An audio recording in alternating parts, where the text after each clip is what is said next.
Is it recording, y'all? Okay. So, he gonna sleep the whole time on me? Yeah, it's on. Okay. So, yeah, but it's, I mean, it's not that great. Like, you really can't see it, Miss Maxwell. And then Brandon said I gotta turn like this. I or you could just pull the chair back. Yeah. Well, it's recording now. Yeah. At any rate. You look nice. Thank you. But, you know, this weather out here, you know, with this natural stuff. At any rate, hi world. So my students seem to think that I should be recording these videos and we should be capturing the moments that we're experiencing here in the classroom setting. Now, granted, we can't tell you exactly where we are. I hope there's nothing that's telling you where we are because, yeah, right, that part. But I do need to make sure that we address that everyone in the room has signed a consent form. And, oh, we're supposed to do that on YouTube? Okay. They signed a consent form. Nevertheless, this is such an introduction. So, my students have been encouraging me for many, many, many semesters. Miss T, why don't you have a YouTube page? Miss T, why aren't you online? You know, and I just really haven't taken a serious effort to do this. So we're doing a test run today. See how you all respond to it. I guess I'll post it on YouTube. I've been working on all this stuff. Yes, I did this weekend. Can I use y'all's names on here? Okay, so yes, Brandon, I did do it. And so we typically have lecture, but we had speeches on today. We had to wrap up the last few speeches. And so there were some things that were on my heart and on my mind. And so what I think the best format for today, since this is a test run, is to, in the last 20 minutes of class, maybe give them a topic and then you guys ask me questions, or I don't know, but we'll just flow with it. They seem to think I'm funny. I don't think I'm funny. Or witty or whatever, I don't know. So, but something that was on my heart, and I'll share with you all, I am trying to make sense of what do you do when you have someone in your life that is supposed to be in your life based on bloodline or based on the fact that they are responsible for you once you come to earth. But they never really impart anything into your life per se, right? Maybe they may have had a lot to do with your parent being here, but they never really had a relationship with you. And when that person passes away, how should you respond? Because you didn't really have a direct connection with them. You had some connection, but not a lot. And so the thing that I was thinking about this morning when I was like, well, we're going to record this video today in class, excuse me. How do you really build solid relationships with people? Because I've noticed that your generation, for the most part, don't really make the effort to like connect with people. You know, everything's online, everything's swipe, you just touching stuff, and you know, you doing your little thing. At the same time, human interaction is important. Human interaction is key. And so I don't know, I wanted to kind of talk about that a little bit and find out, you know, what do you all think? Though I can't really turn the camera around so you all can see them, but hopefully you can hear them, and if this doesn't work today, we'll just get a new microphone, we'll just get a mic, and we're gonna have someone in class asking them questions, okay? But I think you guys get the gist of this video and kind of how I flow in class, and then of course, moving forward, some of it will be a little more lecture driven. I'll give you some tips on how you can improve your public speaking, how you can become a better speaker. See, like I'm trying to do like this and make sure that it's got my whole body in my head, but I guess so.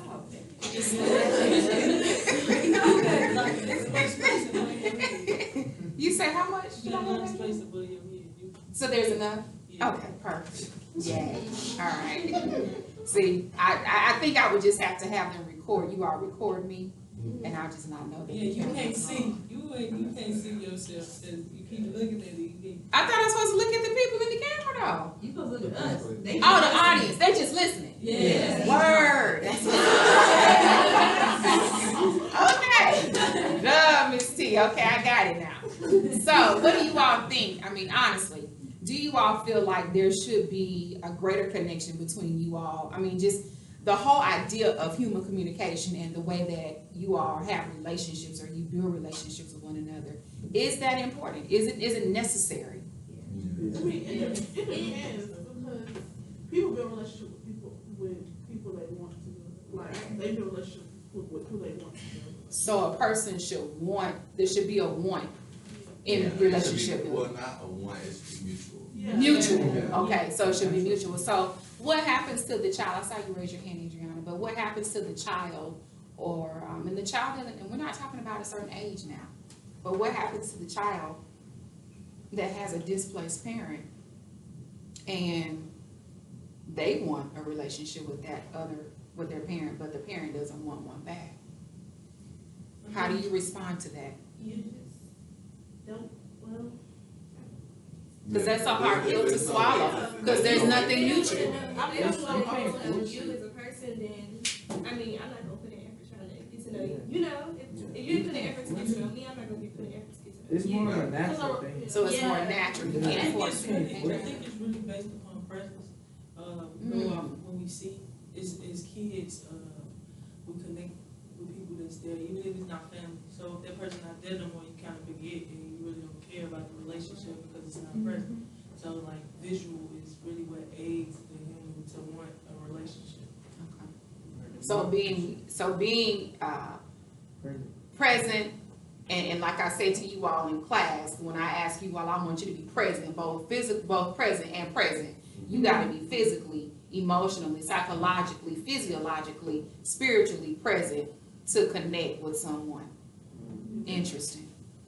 And it may sound harsh, like when a child wants to meet the parent, but the parent doesn't want to meet the child. I mean, there you can try. Like as a child, you're naturally going to try to get to see or meet or get to know your parent. It's just naturally going to happen. But if that isn't being exerted back to you from the parent, then you're just gonna say, okay, oh well, you know that's when that mentality of, oh well, I tried comes in. Okay. I experienced the whole situation in a different way. Like growing up, I never knew my father, but I had my grandfather, and then I had a stepfather who was my mom's husband. I thought was my father until later on they told me that it wasn't. Wow. And then when I was 23, I reached out for my real father. When I did meet him, it wasn't what I wanted. Like, it wasn't what I expected. So it's kind of like I was better off with just not knowing him. Yeah. So it's really with presence, because not seeing him and not knowing him, I was fine. But knowing him and knowing that he rejected me, it kind of throws off the whole situation. Wow. So sometimes it's best just to leave it alone. Yeah. Just move forward. If they want you and they want their relationship, they're gonna give it to you. They're gonna make time for it. They're just like us as just regular humans. Like we make time for what we want. My God, you just said something. Yeah, I mean, Like, and I believe that. I think people seriously, people say, well, I'm so busy. I have this to do. I got that to do. And I'm just like, nah, you make time for what you want. And it's not about procrastination. I don't believe in procrastination. And I know as a society, we've gotten so we use that word so much. No, it's because you didn't prioritize. You didn't manage your time wisely. You didn't put what was important first, second, third. It's not that you didn't have time to do it. It's just the fact that you didn't take the time or the necessary steps to get it done. You didn't put it up front. You didn't make it a priority. Right. It wasn't important to you. Exactly. I feel you guys on that. So when it comes to you all and your relationships with parents, with your friends, with your peers on campus, would you all say that your generation, for the most part, is like solid in your relationships? No. Wow. So a unanimous no. No. Wow. So, okay. Not everybody. Miss Satterwhite? Not everybody in our generation squares up and down. They don't care about anything. So nobody wants to care. So a spirit of apathy has caused you all not to connect. Yeah. I mean, but it's just like if we sit here right and we like, okay, we're gonna do this. And then if we don't, we're not gonna push it. We're just not gonna do it. So what's the solution? How do you all stop the apathy or shift the apatheticness I just made up a word, I think. But how do you shift the apathy or the attitudes of this generation, millennials, and I'll say maybe you all are millennials if you were born after like the 80s or whatever. How do you shift it? What's the solution? How does someone like me come into an environment with you all and help change that? Be the change agent and say, you know what? I recognize you all don't have solid relationships. And it's so important. I'm gonna come 1, 2, and I think 3. I think it comes like growing up, because a lot of people they follow people. And I think it comes from following. People don't know how to be leaders. You mean following like people on Instagram or social media, like or just in people that are in your neighborhood or your sphere? Right. Okay, or like that are in your network, I guess you could say. But they Because the feel- village idea is kind of shifted Yeah, some. they That's feel another like conversation. If that person don't care, then I don't care. So I'm just going. Wow. They don't know how to be a leader, like to stand up for themselves. They always want to stand up behind other people. And Okay. then the role models don't even know how to lead, so then My- that makes it even worse. You said the role models don't know how to Yeah. lead. They So- don't even know why they're role models. So identity, this is juicy. Go ahead. So identity issues, because I don't know myself, I'm not going to necessarily because I don't know who I am and whose I am, I'm liable to follow anybody. And the people that I'm following, they ain't following nobody. Or what they're following isn't the best example or the healthiest example. Okay. So more healthy examples is one of the Yeah, solutions. I'm thinking what plays off of that is gonna be vulnerability. A lot of people need All right, to- Renee Brown. Yeah. Junior. We did not pay her to say her name. You know, people get into these arguments, disagreements, and the first thing they wanna do is block themselves off of people. Even I used to be guilty of doing that. It's something I'm constantly working on. Yeah, but they don't wanna work for a solution. They just wanna be like, all right, you messed up, you out my life. You not good. Can I interject right there? Because my aunt, I can't say her name, Auntie B. Johnson. She said to me the other day, she asked me had I talked to one of my cousins, and I was like, no, I didn't talk to her. And she's like, you just cut folks off. And I was like, no, Auntie, it's not like that. I don't just cut people off. And then I was like, ooh, wait a minute, hold on. Pause, Tay. I do have a strong propensity to cut people off when I'm done. But in that case, it wasn't that I cut her off. It was just that we just kind of lost track of, calling each other, that kind of thing. But I had to think about the relationships in my life and some of the people that I have completely cut off because of certain things. Now, some of them, they can't go where I'm going. You understand? They couldn't even come to this plateau. You with me? Okay. So they had to fall off. You guys know, as you continue to go up higher and higher, I remember I had a chance to go speak at this women's ministry retreat, and a girlfriend of mine, and I'm gonna come back to that same girlfriend in a minute because I can talk about her.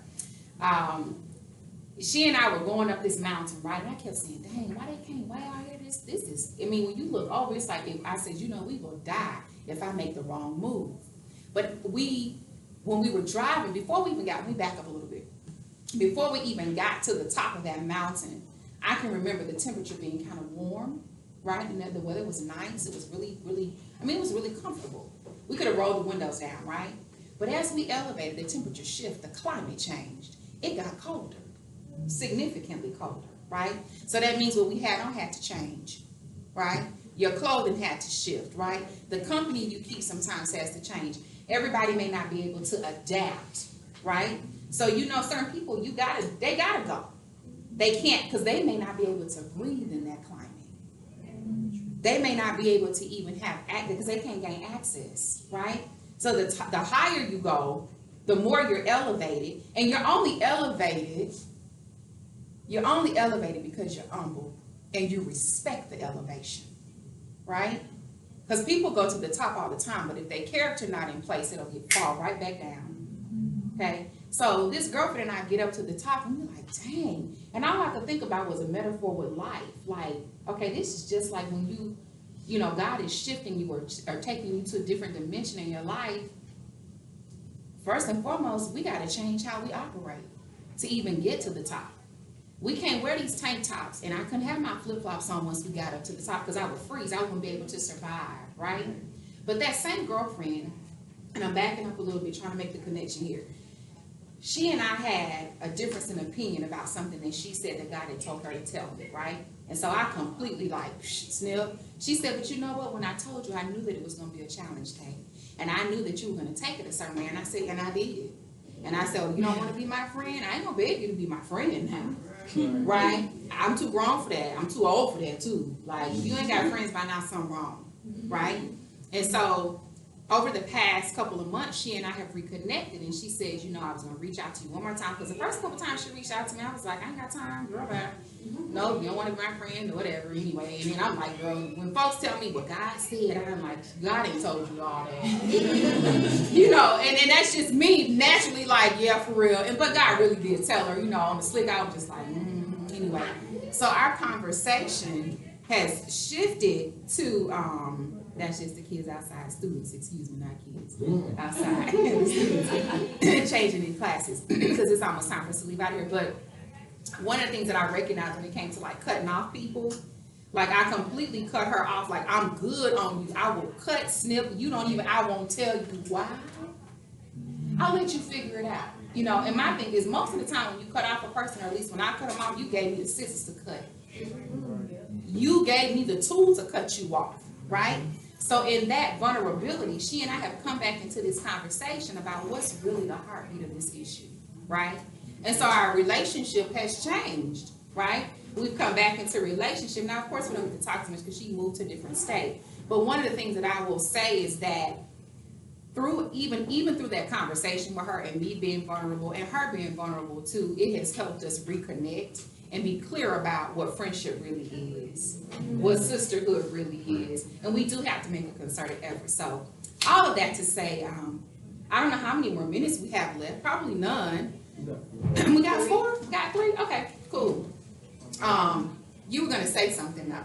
Oh yeah, what she said, people leave, yeah, they be quick to go, but never try to figure out like What happened? Yeah. What's the reason? I feel like people like to run all the time, and that's not good. And we run because we fear rejection. Yeah. But that's And we not don't want to be vulnerable with people. good. And that hurts, like Yeah, it hurts. everything. But it hurts when you be vulnerable and they step on you. Yeah. Right. When you be loyal to friends and then they talk about you. So she said when you be loyal to friends, so you have to, so all of us have to be very careful and cautious of who we befriend. Because every friend ain't a foe, and every foe ain't a friend. That's it. That can be a cause of anything. Every family ain't friend, and every friend ain't family. Really just take the time to just strip the titles off of everything. It's really And just get to know them. Everybody. Wow, strip the titles. Everybody, you have to watch everybody. Right. It can happen to the closest person. It can happen to the farthest friend. It can be Wow. Wow. Yeah, okay. This thing might work. I know they say I can't look at y'all, but I ain't gonna. So all of that to say, let's just kind of wrap up here. And I'm feeling like this turned into some kind of talk show on the slip. Like we got classroom talk. You know, classroom talk with Miss T. They gonna think of something creative to call this, I'm sure. But all of that to say that we recognize there are some challenges when it comes to building relationships with people, but we also recognize some solutions too. And that's the heartbeat of this thing. You gotta be vulnerable. You gotta be willing to take away all the titles, strip away all the stuff that we label people, because you say that's supposed to be my mama. She's supposed to respond in a certain way. No, she's a human. She has a heartbeat just like you. You're supposed to be her child. You're supposed to respond a certain way. But if you take away those labels, then maybe we could get to the heartbeat of how to just really be in touch with other humans and be in touch with other people. All right, that's what's up. Y'all did good. All right, so stay tuned, and we're going to work through this, and we're going to figure out how is Miss T going to keep doing this with everybody. Now, my students say you're supposed to turn this way. There you go. A little thinner, but y'all already know, pretty plus looks don't play.